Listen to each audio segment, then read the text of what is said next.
All right, it's 2:30, so we'll go ahead and get started. We're excited to have you joining us for the Rural Life Virtual Summer Institute. Welcome to Inquiry to Read, Write, Research, and Think. I'm Christy Snyder, and I'm your session host today.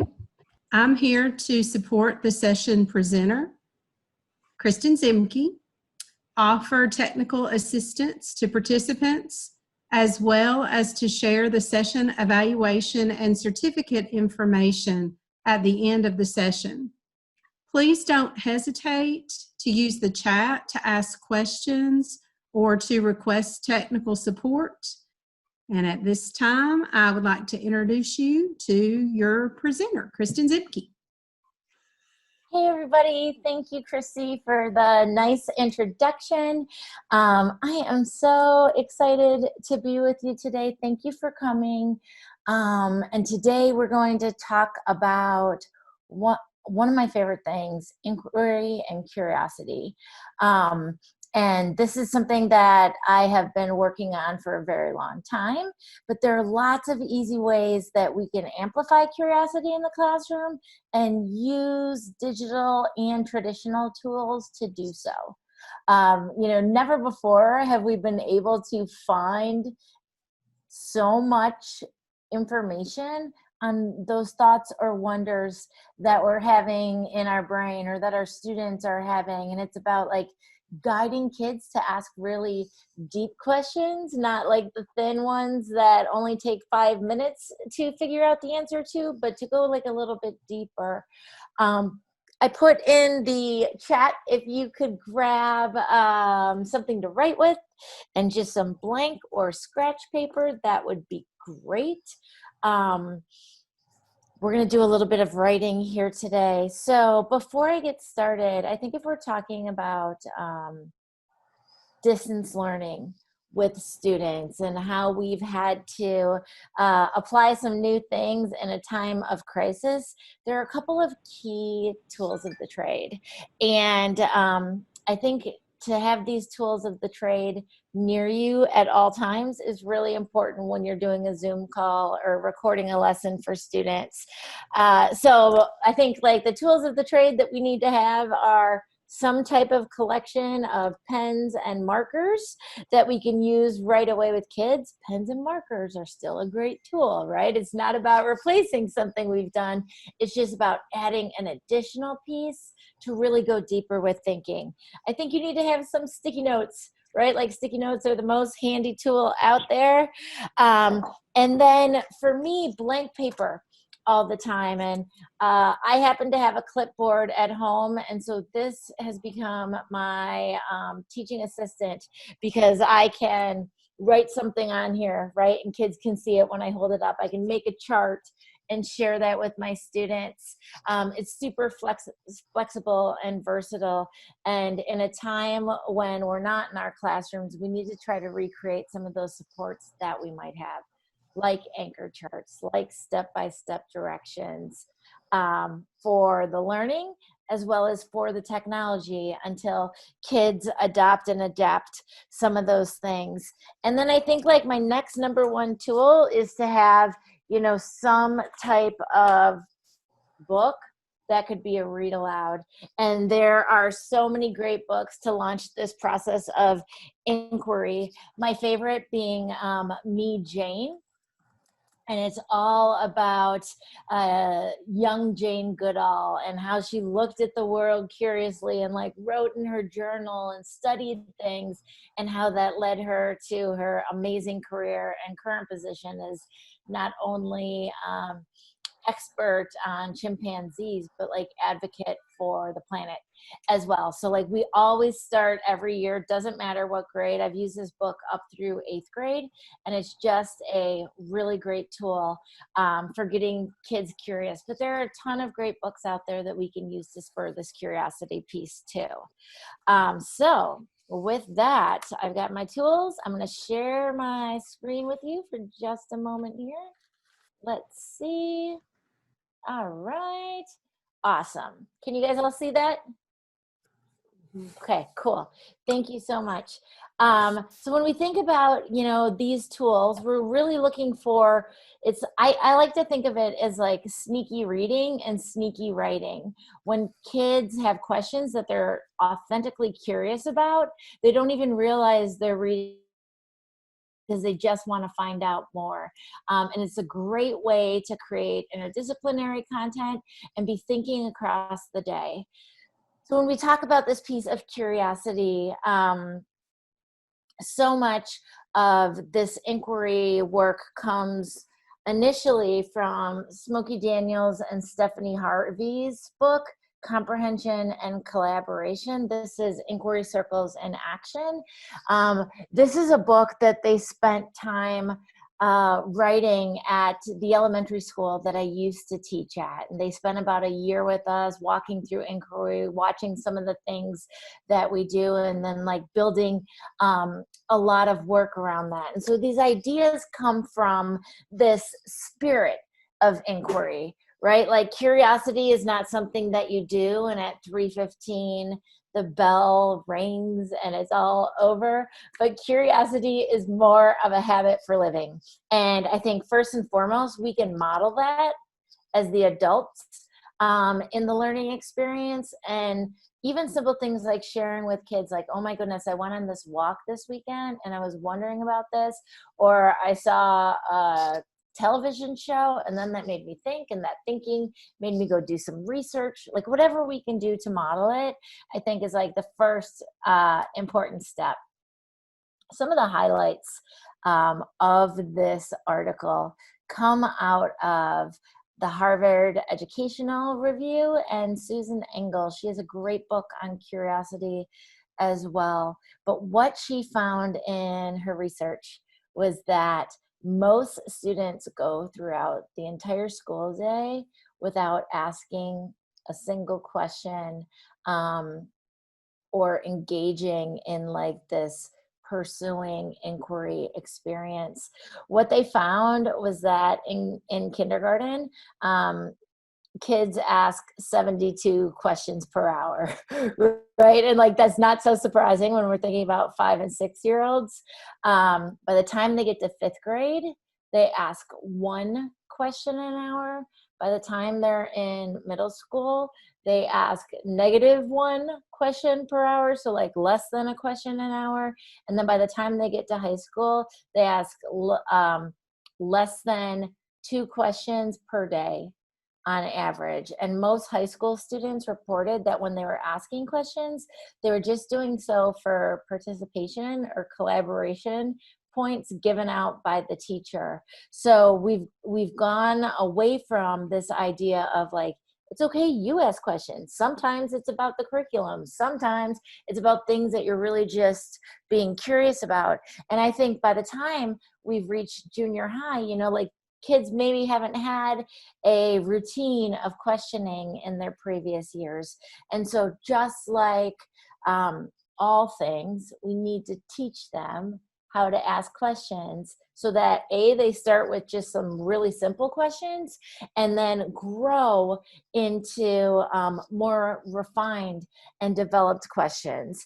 And so I have a lot of things in this presentation today just about like beginning level questioning, like simple ways to make questioning a routine. And then as we expand our skills either across age or across like duration and practice, I have some more things for some in-depth questioning. So hopefully it will meet the needs of everybody as we go. Basically, any news source has run something on curiosity in the last 5 years, and tons of brain-based learning and research on this.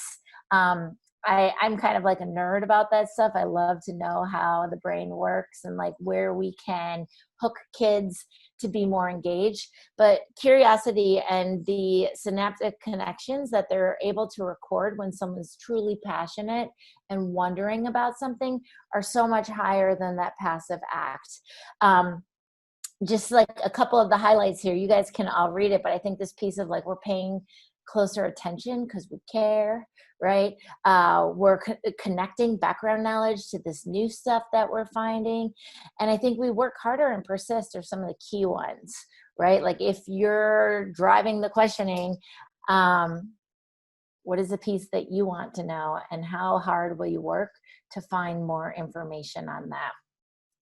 So one of the easiest ways to start engaging students in these questioning pieces is to find some type of image study.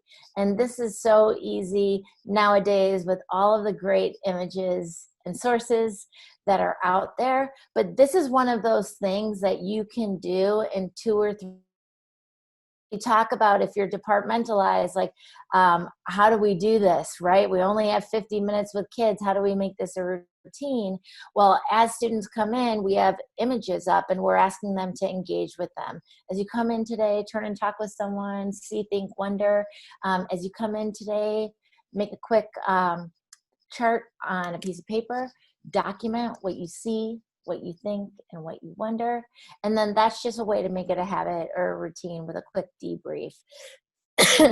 There's tons of sentence starters we can use to get kids really thinking about this. And the one that I always start with is, what do you see? What do you think? What do you wonder? Right? Because that grounds it in some very simple language. So I'm going to model for you as I unpack this. Kids need a lot of modeling, whether we're in the classroom or behind a screen. Like, we can still model from afar. So here I go. Okay, when I look at this image, I see people that are like, they look like they're in medical clothing, or maybe something that is sterilized. And that makes me wonder, is this at a hospital or some type of like very clean factory? Or maybe, like, now I'm even wondering, like, processing plant. I can see that all of the people, it feels like, are looking right at me. And so I know that they're looking at something by the photographer, right? Because the perspective is, they're looking at something near the photographer. And so I'm wondering if that something is in front of the photographer or behind. And I'm really just wondering, like, what are they looking at? I also see they have more traditional style cameras. So that makes me think this must have been a while ago, because I feel like today, like, the only camera people really have on their person is, you know, some type of phone, right? So if this was like last week, I would have to feel like people have access to a phone. Or I guess as I talk that through, now that makes me wonder, where are they? Because I do know from background knowledge that, like, there's some places in the world where cell phones aren't as easily accessible. And so I'm wondering, like, if they're in one of those places. All right, scene. Did you see what I did there with some of those thinking strategies and habits, where I went through this idea of, okay, I'm seeing, right? When we talk about seeing something, that's the text evidence, right? Thinking in standards-based language, it is there in a visual piece of text. The wondering is the curiosity or the inquiry part.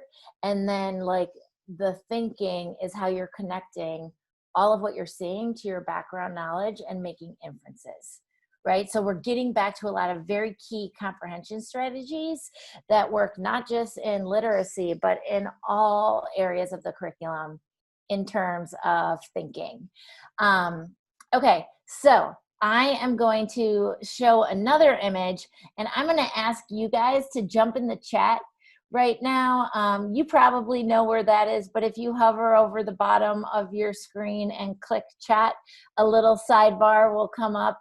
And if you could just type in some of the things that you are seeing, thinking, and wondering. And I'll just type this in here. So if you're like, what am I supposed to be looking for? We're going with see, think, and wonder. All right, let me share my screen, and then you guys can do some writing and thinking in the chat. All right, so let's see right here. Next image is this. All right, take a look at this one. When you look at it, what do you see? What do you think? What do you wonder?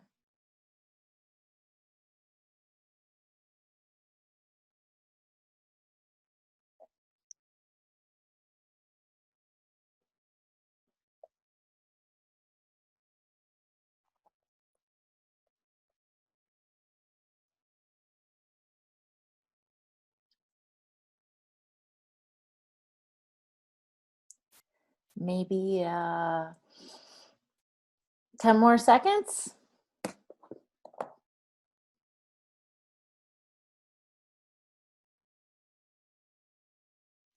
All right, awesome. I'm going to click out here.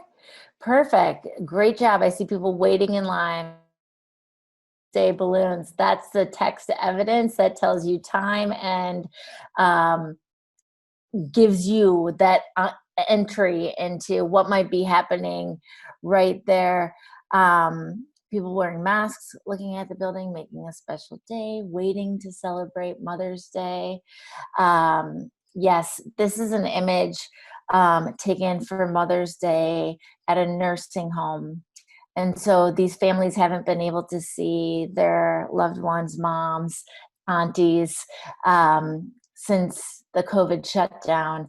And so here they had to wear a mask, and the nursing home would like open the doors and wheel a couple people up to the door, bring them up a few people at a time so they could at least like physically see each other. And it's in LA. So, just contextualizing that. And then this is an opportunity where we can all also sneak in social emotional learning. Like many times when we closely read images, there's a lot of emotion that goes with that image and a lot of feeling that we can bring up. How do you think those people are feeling? Right? Like happy and sad, all of those little things that can go on right there. Okay, so let me show you where I like to get these resources. And I have a couple of favorite sites, but my favorite site is called What's Going On in This Picture? And it's from the New York Times and the Learning Network. So let me share my screen with you right here. There we go. All right. Oop, not my Google. Not that. Here we go. What's going on in this picture? All right. So this site is a publication from the Learning Network and the New York Times. During the school year, it is published every Monday, and then it becomes an archive of images and curiosities over time. So when we click on this picture that was posted for Mother's Day, the really cool thing about this is that they post an image and then they give you those like guiding questions, right? What's going on in this picture? What do you see that makes you say that? What more can you find? Something that's really cool about this too, especially with junior high students, is it provides a authentic and safe way for you to have conversations about safe social media with students, as students are all, dipping their toes into the social media world. Because right up here, this little speech bubble is comments. And so if we open this up, we can see, and you might have to slide your little pictures out of the way there, but you can see here are responses from kids and classrooms all over the world.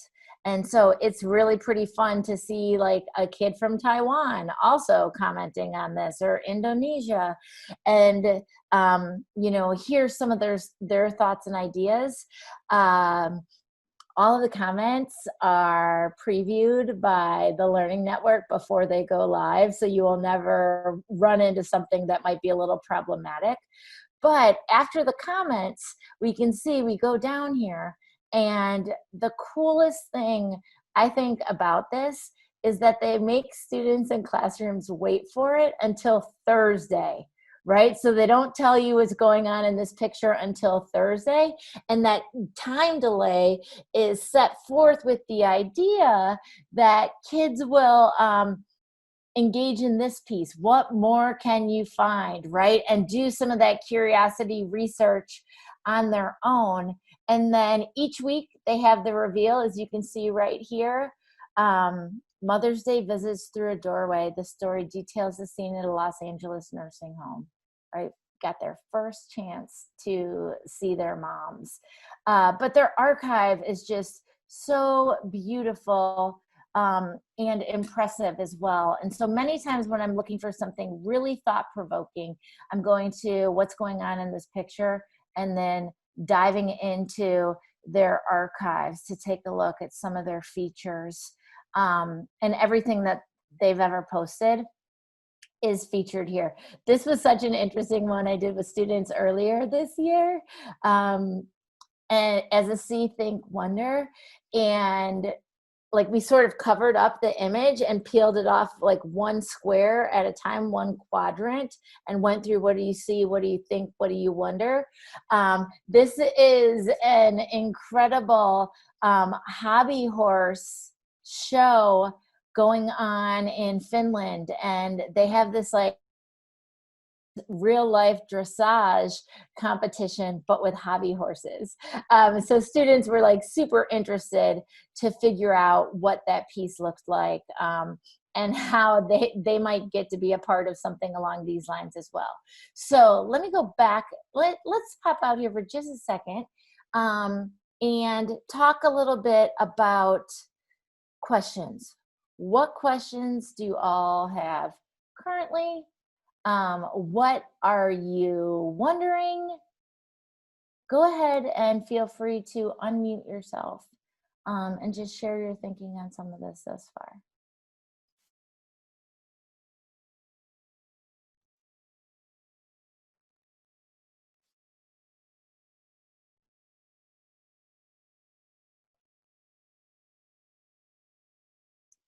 Feeling okay? No questions? Not at this time? All right. Okay. So next we talk about like what are some of these simple ways that we can get kids thinking about this and organized over a period of time. And I think like one of the really easy ways to do that is to create some type of thinking schedule for them to engage in. When we think about doing curiosity as an independent work time, this is something we can organize for students either in a Google Classroom or some type of Google Slides. We can also get them to do something on Padlet or on a Wakelet where they can go and post their thinking. And so I'm going to share a link with you guys so that you can access it. I'm going to drop it right there in the chat. This is a link to a Padlet page that I created with students, and I'm just going to share this with you really quickly, so you can see on my screen as well. So I like Padlet as a resource because it allows you to organize content in a number of different ways. And so as I want kids to launch an inquiry project, or many times I'm using this as an introduction to get kids to really care about what we're going to study in the curriculum, right? So maybe students don't want to study something on climate change, but we can hook them into it with some thought-provoking multimedia content. So I am going to start with a video. I'm going to ask them to read something next, and then I'm going to ask them to go a little bit deeper and post some thinking. All right, so here you can see I have multiple images for kids to read, right? This embraces that idea of choice, you know, and like giving kids choice empowers them and also makes them feel like their voice is represented, or they have agency over their own learning. And so when I talk about reading, you can see that these are all images. So I want them to read through those images. Probably prior to doing a lot of work with reading images, you just do a quick mini lesson on what do you look for in an image, right? You look at the foreground, you look at the background, you look to see if it names who's published and if it's published by a reputable organization. and then you document your thinking, right? So I'm going to start today with a video, and let me just pull this up really quickly here. This video, I'm just going to show you maybe like a minute and a half of this, but so frequently video is that hook that pulls kids into learning. So as we watch this video, I want you guys to take a moment and just as you're watching this, look at how many digital features are parents. Video content, maybe there'll be some closed captioning, maybe there's other things. So point for those other things that kids will have to, really look for those other things that kids will have to notice as they watch this video. So, all right, here we go.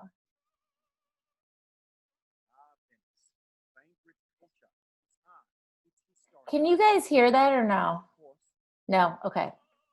Just one sec. Sorry about that. I didn't click the right button when I was screen sharing so that you guys could all hear it. Let me make sure I've got that ready to go here. And okay, so just if you can't hear it this time, mute it. That would be perfect. So I know that you can't hear. Just let me know.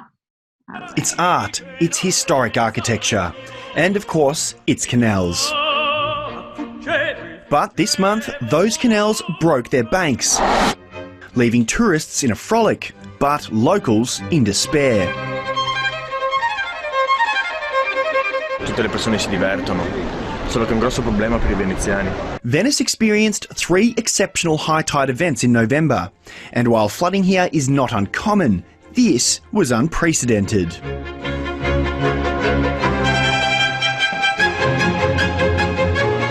At its peak this month, water hit 1.87 metres. That's the highest in 53 years and the second highest ever. Qui sono giorni che siamo in emergenza e la gente non ce la fa più. Overall, floodwaters have over the last century become consistently higher. And now the Mayor of Venice, Luigi Brugnaro, says the city is on its knees. These events have been catastrophic. The value of the damage is expected to be in the billions. The famed San Marco Basilica was flooded for just the 6th time in 1200 years. But what exactly is happening here? What's causing Venice to flood? And can it be stopped?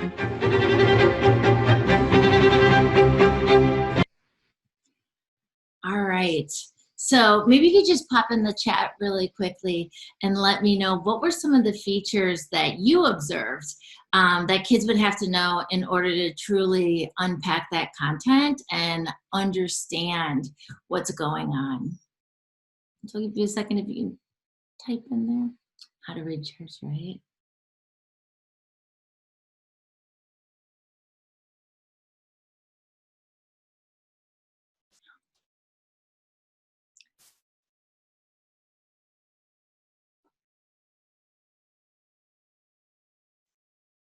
Mm-hmm.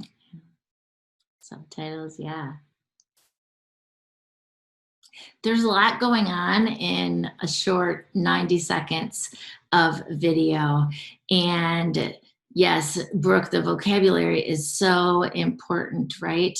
And I think that this whole idea is that what we're looking to do is find multimedia text and tech pieces that we can guide kids to as a way to think a little bit deeper. I think Bethany said in the chat too, it's a great way to develop cultural understanding, to give kids more entry points into things that they don't know. And in our new book that we have out right now called Read the World, we talk about this as multimedia tech sets, right? So in class, we would be giving kids articles and books to look through. When we're on a device, we're going to curate some really good pieces of content for kids to take a look at, right? And I see some people saying like some background about Venice, understanding what's going on here. I think that could come before, or I think that could come after as well, right? So like a perfect thing to do right after this would maybe be like, let's take a look at Venice. right? Where is Venice? Why does it have all these issues of water? And then they'll have some type of background knowledge on this. And then I would do a mini lesson on viewing to learn. And I have that mini lesson up here. I'm such a nerd. I got some chart paper when we had to leave school. But I think this piece of reading to learn, we need to teach kids how to do, because like they've watched a lot of video, but they probably watched more video that during COVID than they had previously. And so how do we get them to tune in to what they're viewing and make sense of it? So things like, you know, watching with a wide awake mind, annotating that video, right? Pressing pause and annotating it, or dragging the cursor back so you could watch a piece again. And then when you get to the end of the video, you need to go back and reread that video, because there is so much information in it, you probably missed something, right? So one of the big things that we're learning about video, and it makes a ton of sense to me, you know, with informational text, we know it's highly complex text. And so we have kids read it multiple times, close read, in order to gain understanding. A video can typically contain 10 times as much information as a article. And so of course we need to have kids watch it at least 2 times, right? To really glean knowledge of it. One of my favorite ways to do this is watch it one time for like on, right, like questions and new learning, then go back and watch it another time and write down the words you need to know in order to understand what's happening in Venice. And so using the chat on something like this, kids will just type in words that they don't know that they need to figure out. And so this is an easy way to build a content word wall, right? So if we're talking about flooding and climate change, kids are going to tell you the words that they need in order to get there as well. So I'm going to ask you guys all just to click on that Padlet link. It's a little bit higher in the chat now, but I think you can still get to it. And we are going to just pop in there for a quick second. And I wanted to give you just a moment to click on some of the images in column 2, right? So we would probably launch this inquiry with the video, then just click. As I click on these images right here, you can see that they get a little bit bigger. What do you notice? What do you wonder, right? You choose and maybe click on 2 of those to build some background knowledge.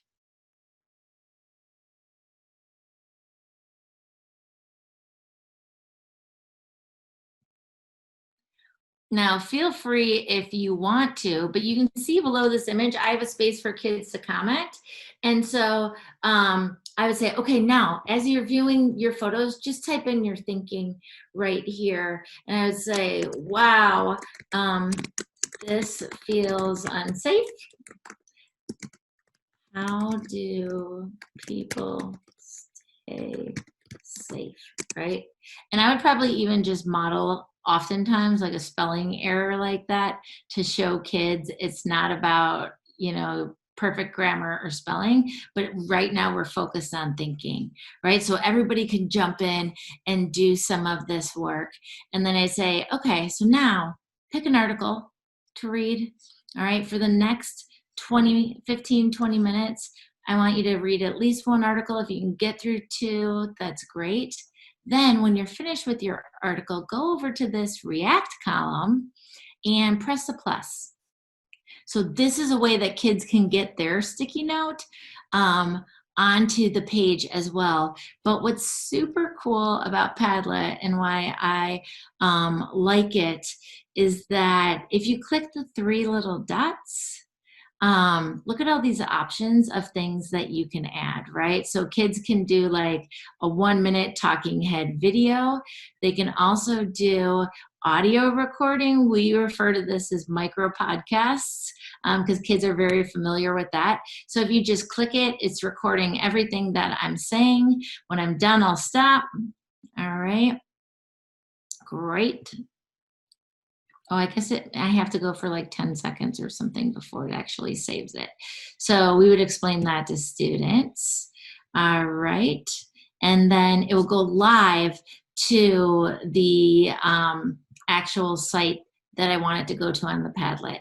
So this is an easy way for kids to do that as well. Great, awesome, add my title, save it. All right, and then it just posts to the page like a real audio file, which is kind of cool for students to see as well. And so this is just I feel like it's an easy workflow for students to go through and a way to organize and present content. We have done this with as young as 2nd grade. And so it's just something that kind of is simple and easy to use for a wide variety of ages. So just one of those tools to play around with and to think about. One of the things that I want to do is just like kick it back to you for a second.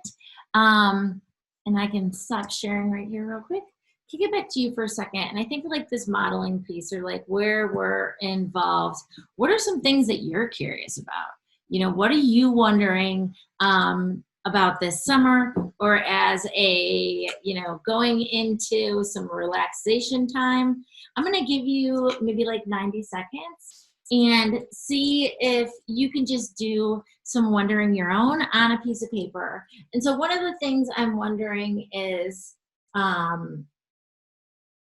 when will the lake open? Lake Michigan is currently off limits as a result. And so like the beaches aren't open, the harbors aren't open, the lakefront running trail isn't open.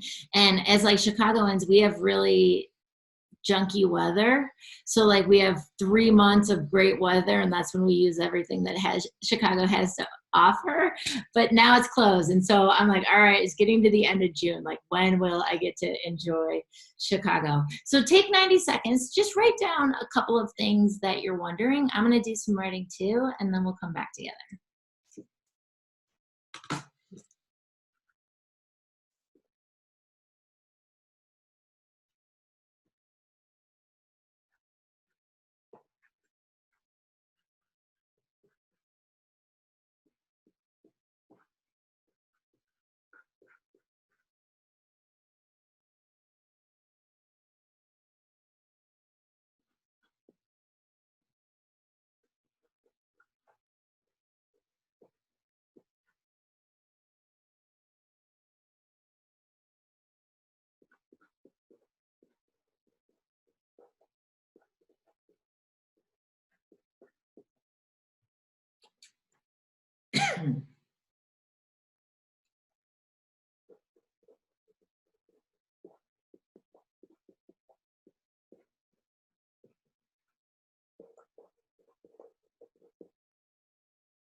All right, so I hope you got a couple of things written down.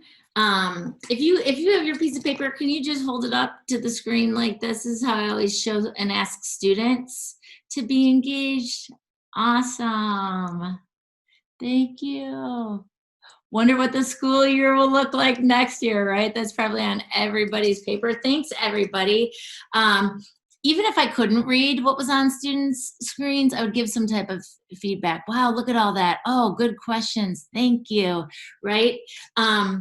This piece of questioning is important, but it's also super important that we build in breaks from the screen, right? So like more important than kids' questions right now is that we're engaging them in multimodal learning and looking for interaction.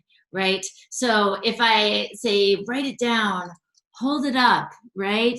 Type in the chat. We're giving all kinds of entry points to learning, but we know it has to be more than just like sitting and watching a teacher if we're in a distance learning setting again. I know somebody wrote down that we might be. And so we're thinking about these things. Every interaction is a way to, give kids some type of movement break, connect to something that was familiar signal of school, right? We wrote a lot in school. We need to get back to that too. Not everything is digital.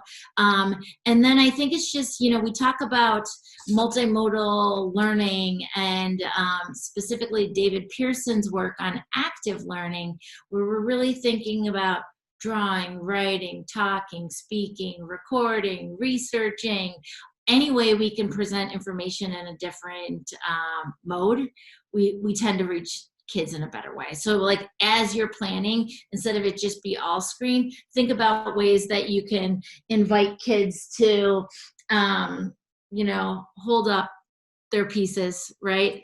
Small paper, big paper, it doesn't matter, whatever they have, but just really planning for different types of interaction. Also, that's why like a tool like Padlet works really well, because kids have to click something. And the latest research shows that even something as little as a click amplifies engagement. Right, so that instead of just passively watching like the whole 3 hours of school online, any type of interaction really just like engages the brain. And so that's what we're looking to do. All right, so we've got our questions right here. The next thing that we have to do, and I'm just going to share this really quickly with you. The next thing that we have to do is help kids sort their questions. All right, here's what an anchor chart, I would do this on an anchor chart in class. And you can see here, what we're looking to do is to help kids sort questions into those that are researchable right now, that we can go online and do some research, that are later questions. We will find the answer, but we might have to wait a little bit, right? And then questions that we'll never know. Right? So one of the questions here, you can see who first thought of the evil eye was one of the questions in class. And we thought that that was researchable. We debated and thought we couldn't probably track it to the first person, but we could track it to a region of the world and a group of people that first started using that symbol. So we thought that was researchable. How long will there be wars? Well, probably we'll never know, or not be able to find out in our lifetimes. So as you look at your questions right now, just take a quick moment and see if you can sort them into those that are researchable. Like my question, when will the lake open? That's a later question, right? I won't know that until the officials feel like it's ready to open. Which book should I read next? Researchable. All right, so take a second and just code your list.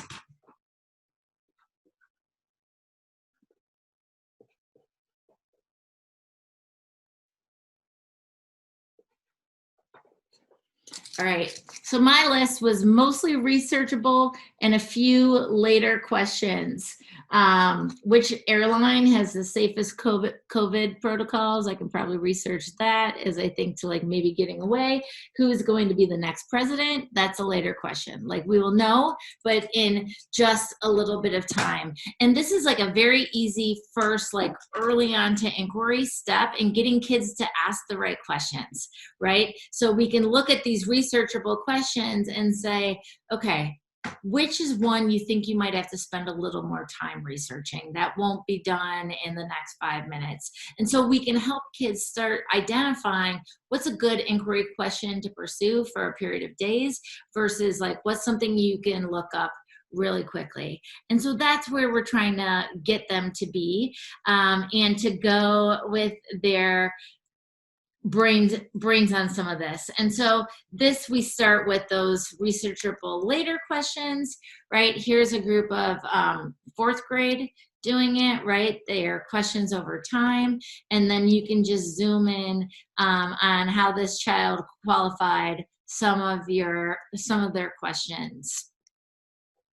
Many times early on, as we're leaning into this like curiosity and research piece, we'll curate 3 to 5 websites that are great for kids to use.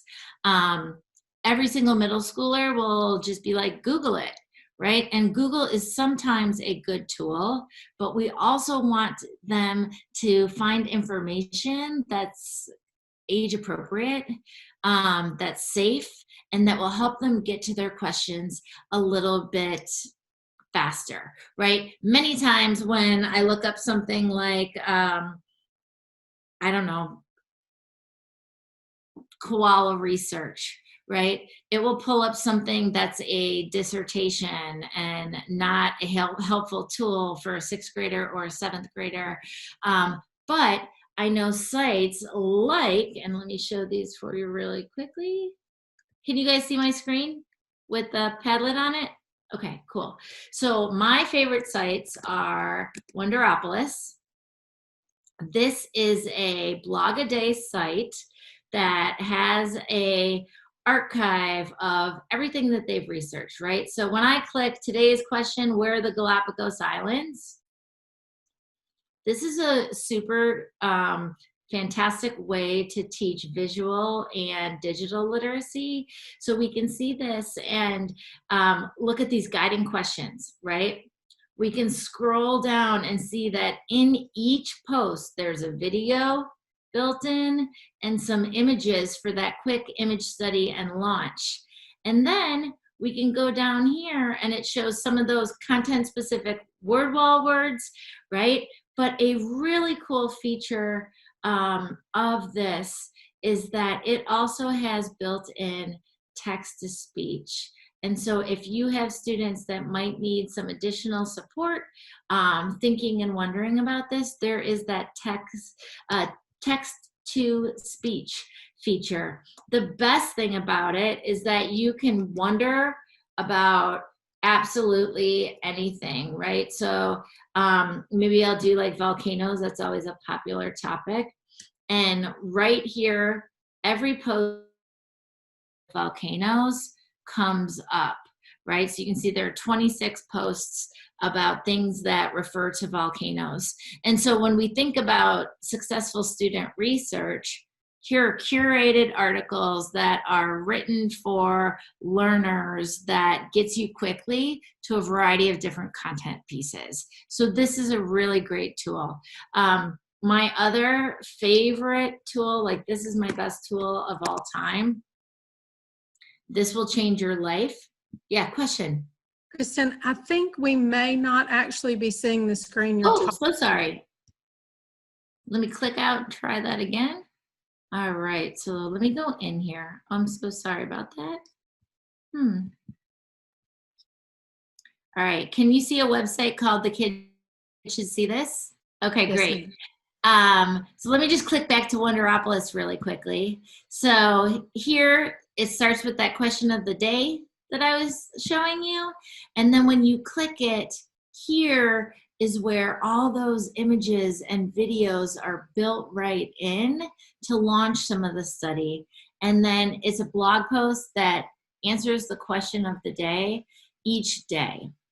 My favorite way to use it with middle school is to use the search bar up here. So if I type in volcanoes and click search, just like I was saying, everything that they've ever shared that has some mention of volcanoes comes up right here. So very quickly, kids can get to developmentally appropriate content that can be read to them, but gets them to the information a little quicker than an open Google search.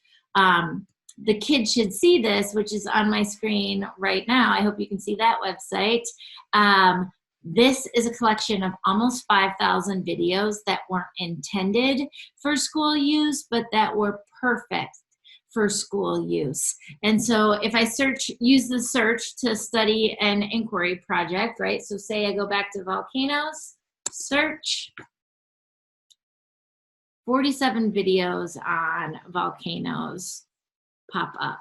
So what we realize about video is that it's a huge affordance for learners to find information in this visual format. You know, video doesn't care about your Lexile or your guided reading level. Like, you can just learn from it.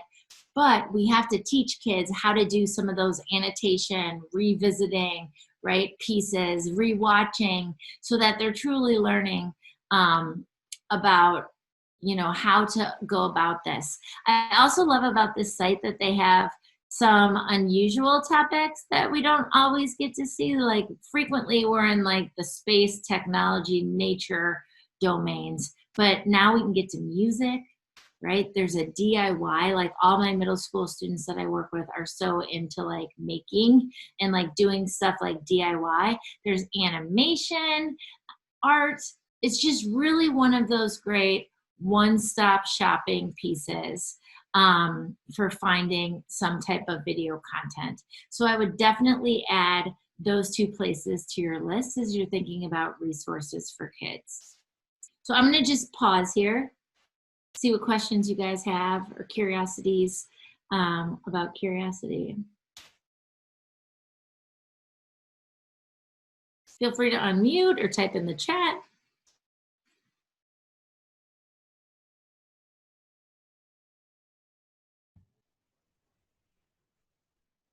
Okay, so yeah, go ahead. Are you modeling a lot to introduce the kids, let's say, to using these websites? And depending on what lesson that you're doing, how much does the teacher do up front, and how long? Like you said with the volcanoes, if that was going to be an ongoing project for like 2 months, yeah, would you like be with the kids modeling with whatever you want them to do using these websites? And how long does that take? Yeah, so I think you start modeling, right? And so like maybe if we're in a distance learning setting, in the classroom, I would use my one teacher device and a projector if I have one, and just like do a think aloud with the website, right? So I pull up, the kids should see this. I'm like, hey everybody, today I want to introduce you to a new site that has all kinds of amazing videos and information for you to use. And I say, like, you can click on a category, or you can type into something to search, right? And then I would let them go explore, probably day one with that site. Same thing with Wonderopolis. And then as we're going into some type of inquiry project, I would model for kids like this. So let me just show you a quick little schedule that I have. Zoom up to this piece. All right. So if we were doing these types of lessons, I would look initially at the start of the year to do a series of short-term projects as opposed to something that's really long, because I think like you give them an opportunity to go through the process, then you give them an opportunity and new skills to go through the process, then you give them an opportunity and new skills. You know, it's like instead of rewriting, you know, a whole paper, let's just rewrite the paper. Like, let's just start a new paper and try to implement some of the feedback the teacher gave us as we're, you know, expanding our knowledge of content. So these would be like, this would be how I would roll out an inquiry research the very first time. I'd model wondering about images. I'd have them just writing as many questions as they could, like a question frenzy, and then we would sort them, and then I would do a mini lesson day 3 on intro to the research hub, right? So like that would be a place, it could even be Google Slides. Slide 1, the kids should see this. Slide 2, Wonderopolis. Slide 3, some other tool. And then I would go through and model for them how to use one of the sites, 2 of the sites, and then I would push them out on Google Slides and be like, so click the one you want to use and try to go about this process. Then I think if we're looking, we gradually get them to a longer, like 10-day or 3-week process, and the mini lessons span out a little bit. The best way to do your mini lessons on that is just to watch what kids are showing you. Like as soon as someone goes down the wrong path or hits a hurdle, you could even do like a mid-workshop sharing with kids, like, ooh, another thing that I just realized, let me show you. Right? Or you could say the next day on the call, you know, yesterday I noticed that people were having some trouble clicking back and forth between their note-taking tab and their video tab. So today I want you to grab a piece of paper and take your notes on that. You know, whatever it is, to get them to a point where they can do longer pieces of inquiry. What about ELL students? Yeah, so I think that this is a great strategy to support ELL students, because you can build that background knowledge with the video, with the images, right? And talk through some of those pieces. Images kids can read in their native language or in English as they're learning along the way. I think that there are a number of great resources and videos as well, and the kids should see this in things like Spanish and Polish. So maybe you can search and look for a couple of those pieces. And then if there's some opportunity to preview the content in a small group with students, whether it be like in class, face-to-face the day before, and maybe like have them flip through the books or the articles, or maybe reducing the amount of text in an article for students, and then saying, and then we're going to go to this site, right? You could read it, you could listen to it, find a way that might work for you. Okay, thank you very much. No problem. There's Yeah, I also know there were other questions, right? Yeah, in the chat, there's a question. Joanna asked, have you had students ask questions that were not on any of these sites? Yep, absolutely. And so I think depending on the age, with middle schoolers, they quickly get more sites after probably about a month or so. And so I would start by looking at like what library, like digital resources that you have. If you have a tool like Destiny or some type of e-reading library, ask your teacher librarian if you have one about what they would recommend for that site. But then I think there are other places, and we have like a whole list of places in our book that you should go, like our best like information building websites. But maybe I can drop a link to that in this chat actually, and give you some more resources to look for. I know we have a link to that on our, let me see here, our page, and I can drop that for you really quickly, because I know it's so annoying when you like have a question and need it right away. So here is a link to a distance learning resource page that my writing partner Katie and I created.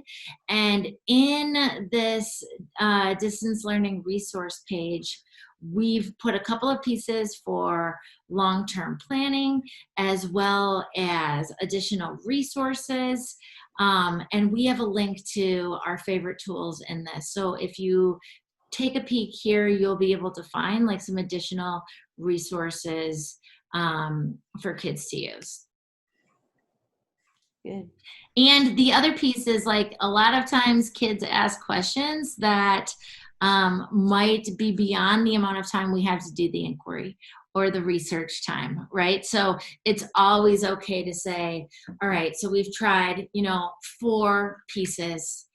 Do you think this is an inquiry that we should set aside or maybe make some independent work time for? Because I really want you applying these strategies during this 2-week process. So is there another question that you could come with? And then this can be like sort of a side project for us to keep finding information on. Because I think that is a good way to help kids like channel their questions as well. Is it researchable? Can I find information on it? Is this, kid appropriate, as opposed to something that might be a little bit larger than life for kids to access and for students to look at. I have a couple of the resources that we didn't get to in the slides that I pulled together, and I'll just make a copy of those and post it in the webinar resources for this after our time together is done, so you can go through. It's a little bit of the more in-depth way of helping kids find good questions and giving them some time to develop their own questions. I think it's like most helpful at the beginning of the year when we do a short inquiry that is kid directed, right? Like something they want to research, but go through the process. And then it makes, when we get to curriculum, so much easier if we have done that before. And then with the curriculum, we start with the video, we do some images, give that background knowledge so kids get excited about the Civil War, or you know, what happens when asteroids explode. Like, we get them to the point where they are curious about things with the high quality media content. So I hope this was helpful. I hope you got a couple of new ideas. I think just in, you know, parting thoughts to answer the question of what will next year look like, we don't know, but this is a process that works really well in person as well as online, because I think that this inquiry approach is a great way to combine content. We're reading, we're writing, we're researching, we're thinking, we're doing it all in online media, and then giving kids a couple days, like that schedule that I shared with you, to unfold the process, lets them know what they're working on for a week, for 2 weeks, right? And they can start doing some of this research more independently. So whatever we find ourselves in, hopefully that this is a strategy that you guys can use. Thank you for your time today and for allowing me to be with you. It was awesome. Thank you. Thank you, Kristin. Awesome to be with you guys. Thank you. Thank you for attending the Virtual Summer Institute session. Please take our 1-minute survey. John has dropped that into the chat. This survey allows us to do a couple of things. First, reflect on your thoughts about the session. We're always looking for ways to improve. And secondly, it allows us a way to collect your information if you would like to receive a certificate of attendance. So at this time, I'll turn it back over to Kristin if she's, yeah, there she is. I didn't know if you were still here. Yeah.